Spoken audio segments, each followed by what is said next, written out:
ওম তৎসৎ, ওম তৎসৎ, ওম তৎসৎ। এবার বলুন তো, দাইমায়ের জ্বালাটা কি? একটা প্রচলিত কথা আছে না, হাতের চেয়ে ছড়ের জ্বালা বেশি। এখন দাইমা কি করবে? কিছু ভেবে ঠিক করতে পারছে না। ছেলেটাকে করে নিয়ে শুধু ঠাকুরকে ডাকছে আর বলছে, এদের চন্দ্রহংস তোর এমন অদৃষ্ট, এমন সংসারে এলি, 3 দিনেই তোকে সর্বহারা হতে হলো, পিতৃহারা, মাতৃহারা, এই শূন্যময় জীবন নিয়ে তোকে বেঁচে থাকতে হবে। তবে জানি না তুই বাঁচবি কি না, কারণ দুষ্ট মন্ত্রীর ধৃষ্ট বুদ্ধি যদি তোর উপরে রুষ্ট হয়, তাহলে হয়তো তোর জীবন শেষ হয়ে যাবে। এখানে ধৃষ্ট বুদ্ধি যখন শুনল যে রানীও মারা গেছে, নিজে কৌলিন্যের রাজসভায় এসে সিংহাসনে বসে সমস্ত রাজ কর্মচারীদের আদেশ দিল, শোন, আজ থেকে আর আমাকে কেউ মন্ত্রী বলে সম্বোধন করবি না, আজ থেকে আমি হলাম এই কৌলিন্যপুরের রাজা।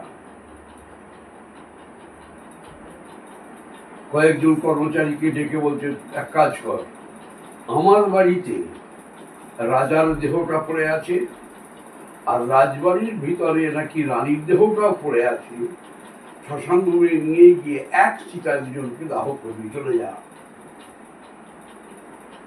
কি আর করবি? রাজকর্মচারীরা মন্ত্রীর আদেশে মেনে নিয়ে তাই করতে উদ্যত হয়েছে। দুজন ঘাতককে ডেকে বলছে, শোন, তোদের উপর একটা কাজের দায়িত্ব দেয়া থাকবে। ঘাতকরা বলছে, বলুন কি দায়িত্ব? ধৃষ্ট বুদ্ধি বলছে, আজ সন্ধ্যার পরে রাজবাড়ির ভিতরে সুতিকা ঘরে দাইমার কোলে রাজকুমার চন্দ্রহংস আছে।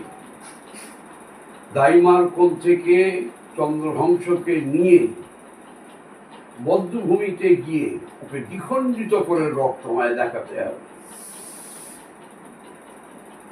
ঘাতকরা বলছে, মহারাজ, শিশুটাকে, হ্যাঁ, যা বলছি তাই সব, নইলে কিন্তু তোদের প্রাণ যাবে। প্রাণের মায়াই তো বেশি গো। বলছে, বেশ, তাই হবে।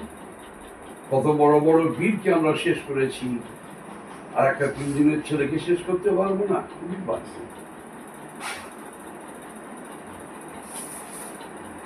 এখানে রাজা রানীর দেহ সৎকার হয়ে গেল।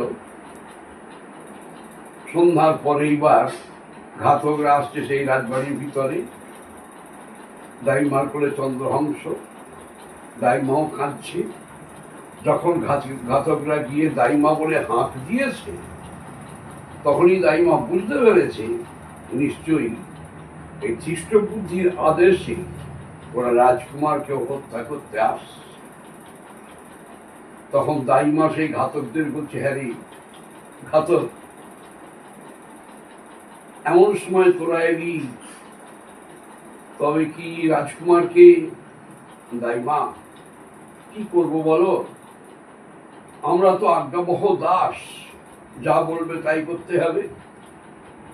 এখন নূতন রাজার আদেশ, রাজকুমারকে বদ্ধভূমিতে নিয়ে গিয়ে দ্বিখণ্ডিত করে ওকে রক্ত দেখাতে হবে। এখন নূতন রাজার রক্তের নেশা জেগেছে। দাইমা বলছে, ঘাতক, তোদেরও তো বাড়িতে পুষ্পকন্যা আছে, বলতো এই শিশুটা কি অপরাধ করেছে তোরা একে হত্যা করবি? সত্যই এর অদৃষ্ট মন্দ, তাই পিতৃমাতৃ হারা হয়েছে, আর ওকেও তোরা হত্যা করবি? রাজা কি তোদের ভালোর জন্য কোনোদিন কিচ্ছু করে না? মানবতার দিক থেকে তোদের মনে বাধা আসছে না? ঘাতকরা বলছে, দাইমা, কি করবো বলতো? আমরা চাই না যে রাজকুমারকে আমরা হত্যা করি, কিন্তু দাইমা বলছে, শোন বাবা, তোরা যদি আমার একটা কথা রাখিস তাহলে আমি বলি। বলে, বলো তুমি কি কথা।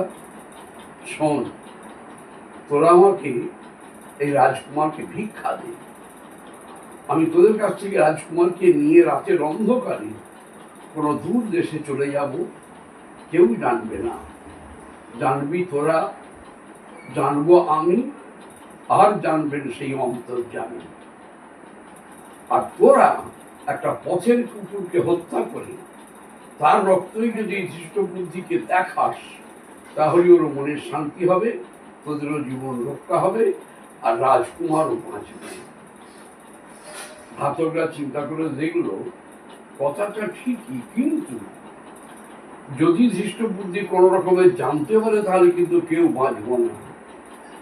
তবে যাই হোক, ভগবান যা করবে তাই হবে, যা কপালে আছে আমি করবে। দাইমা, ঠিক আছে, তুমি তাই করো। তুমি রাজকুমারকে নিয়ে রাতের অন্ধকারে যেদিকে ভগবান নিয়ে যাবে যাও, আর আমরা তোমার কথা অনুযায়ী একটা পথের কুকুরকে হত্যা করেই সেই রক্তদৃষ্ট বুদ্ধিকে দেখাবো। এইবার দাইমা সেই রাতের অন্ধকারে চন্দ্রহংসকে কোলে নিয়ে আগের পথে চলে যাচ্ছে, জানি ঠাকুরকে ডাকতে ডাকতে, হে দয়াময়, রক্ষা করো, রক্ষা করো এই কুমারের জীবন। হয়তো বলবেন অন্ধকার পথ দাইমা যাচ্ছে কি করে? তার একটা কারণ কি জানেন? একজন এমন পরম বৈষ্ণব যে মায়ের কোলে রয়েছে, বৈষ্ণব চূড়ামণি ভগবান কৃষ্ণ যেন দাইমাকে পথ দেখিয়ে নিয়ে যাচ্ছে, যাওয়ার কোনো অসুবিধা হয়নি। তবে দাইমার উদ্দেশ্য যাবে কোথায় জানেন? কলিঙ্গ রাজার রাজ্যে।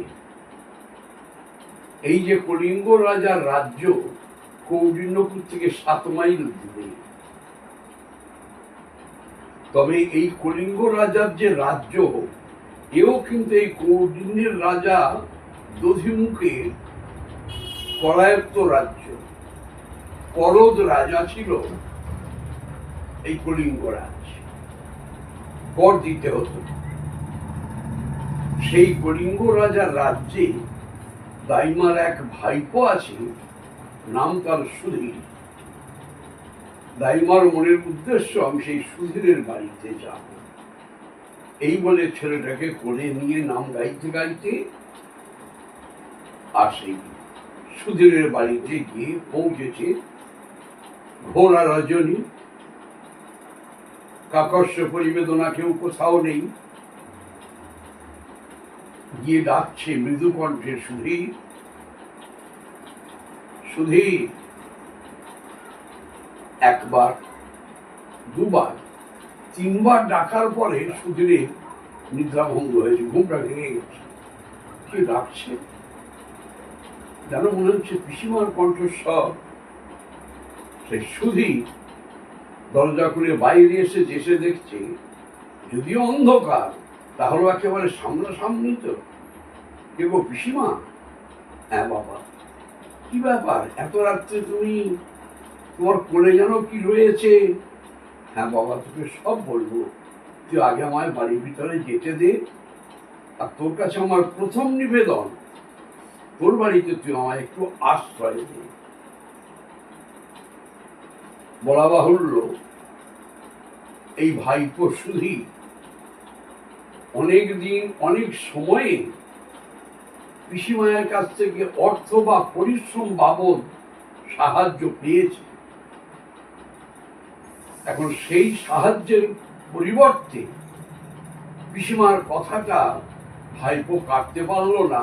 বলে, পিসিমা ঠিক আছে, তুমি থাকবে, তুমি নিশ্চয়ই থাকবে, কারণ আমি তো তোমার কাছ থেকে বহু উপকার পেয়েছি। অতএব সেটা বড় কথা নয়, কিন্তু কোনো কিন্তু নয়, তুমি আমি একটু আশ্রয় দে বাবা, কথা দে। সুধীর বলছে, বেশ, তুমি এখানেই থাকবে। এই বলে বাড়ির মধ্যে রাজকুমারকে নিয়ে পিসিমা প্রবেশ করলো, আর সুধীর দরজা বন্ধ করে দিল।